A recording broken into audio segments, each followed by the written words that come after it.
everyone, Toxics here. Today I thought I would cover a little bit more extensively about a product I'd mentioned in one of my previous videos. This here is the Lashohalic Mascara by Hard Candy that I had, like I said, touched on a little bit briefly in one of my other tutorials. Now, I had a bunch of people go out and buy this makeup and say, it's not working like how you said it is, what am I doing wrong? And I don't know exactly how these people were applying it, but I thought today I would go in a little bit more and say how, and show how I essentially apply this. Now it takes a little while, I'll see if I can fast forward it for you, and there's a couple other products that I'll be using along with this. You don't have to have this, but it does make it look a little bit more polished and a finished look. Right now all I've done is I've gone in and I've curled my lashes. I don't like the curler that I'm currently using because I lost my good one. The one that I'm currently using, which I was really surprised because other products by this brand have been awesome, has been the Tweezerman brand of curler. But I really don't like it, but right now it's all I have, so I'm using it until I can find my good one, which I can't remember which brand is by. It might be Revlon. Hate to say until I really find it. Okay, so a great item to have on hand when you are applying mascara is makeup remover. This just happens to be Gosh Professional Lift Off the Day Eye Makeup Remover, but I don't see why you couldn't use any eye makeup remover that works for you and your skin. So this stuff works well with the Lashohalic I found, and I have a couple other items here. I have a angled brush. There you go, you can see it a little bit better. It's an angled eye brush. This is by Quo. For these kind of brushes I really like stiff fibers, just because then you're not going to, I find you don't get a lot of flyaway powder or whatever you might be using it with a cream. It doesn't just bend right over. So this is fairly firm. I'll just kind of show that right there. So you see how it's not massively bending over. I really like that in this kind of style of brush.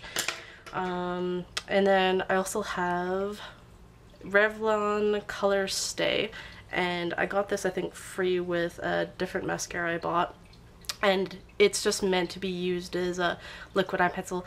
I suck at applying these kind of things and I find it just runs down into your eye, but we won't be using it like that. We'll be using it with the brush, and for that it works awesome, but that won't be shown until right kind of near the end.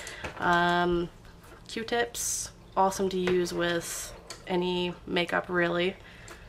Okay, and I have here Eyestudio by Maybelline, and this is an awesome little pack. You can get them in a whole bunch of different colors. This one here's my favorite because, as you can see, all the colors that I've used the most, it most suits my skin tone. So when you have things like drawn on eyebrows or pretty much any color of makeup really, you don't have to use the stark black that's in here or the green, but there's a darker sort of tan color. There's a lot of glare. I'm in the living room right now because my girlfriend's asleep in bed, so I got kicked out. And so then there's a light skin tone and a darker skin tone, and why I love this pack is because you can use that right up along the brow ridge here and then lower down, and any color you want right here, and it just blends pretty well flawlessly. So we'll be using that in a little bit. And then I also have a MAC mix palette here, which I'm just going to throw some yellow on after this whole process. So what I'll do is we're going to start applying this, and I'll kind of show you the motions that I do.